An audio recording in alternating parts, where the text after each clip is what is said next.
estudante do sexto ano, nesse vídeo nós vamos falar um pouquinho sobre frações. Você lembra como representamos as frações? Como que a gente faz o desenho dela? O que isso significa? Bem, vamos visualizar então. Aqui nós temos uma torta, ela foi dividida em 6 pedaços iguais e foram consumidos 2 pedaços. Então, como a gente está considerando a parte que foi consumida, a gente tem 2 de um total de 6. Se a gente estivesse considerando a parte que sobrou, aí seria 4 de um total de 6. Então, esse número de cima, que é o numerador, sempre será o número de partes tomadas, o que você está considerando, e o número de baixo será sempre o denominador, que é o número de partes em que ela foi dividida. Lembrando sempre que na hora de fazer o desenho, essas divisões devem ser iguais, do mesmo tamanho, ok? Tudo bem, a gente já sabe representar. E como ler? Como que a gente lê? A gente fica falando 2/5, 2 por 5, é comum falar, não está errado, mas não é o jeito correto da gente fazer a leitura de fração. Por exemplo, aparece lá uma informação numa notícia. 2/3 das mutações causadoras de câncer ocorrem devido a erros aleatórios de reprodução do DNA. Mas o que significa esses 2/3? Que fração é essa? O que ela quer dizer para a gente?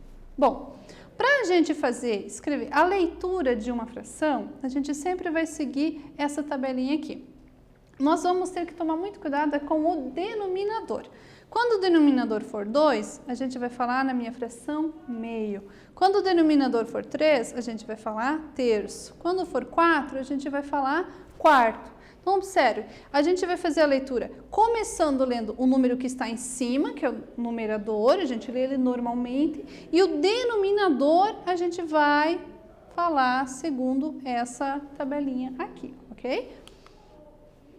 Por alguns exemplos aqui, se o meu denominador for 10, que a minha fração é 1/10, então a gente vai ler 1/10. O número de cima eu leio normalmente e o número de baixo é o décimo lá da minha tabela anterior.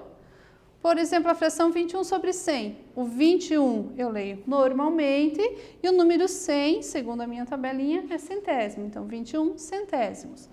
5/1000, então o número 5 lê normalmente e o número de baixo que é 1000, a gente vai acrescentar milésimos. Então, 5 milésimos. Então, aqui um outro exemplo. Número de cima lê normalmente, 4. Número de baixo, vai olhar lá na tabela, 6 é sexto, então 4 sextos. E na representação, você reparte a figura em 6 partes iguais e pinta as 4 que você está considerando. E quando o meu denominador for maior do que 10, então se o meu denominador for 11, 12, 13, por aí vai, mas que não seja nem o 100, e nem o 1000, né, porque 100 é centésimo e 1000 é milésimo, então a gente vai acrescentar esse termo avos no final.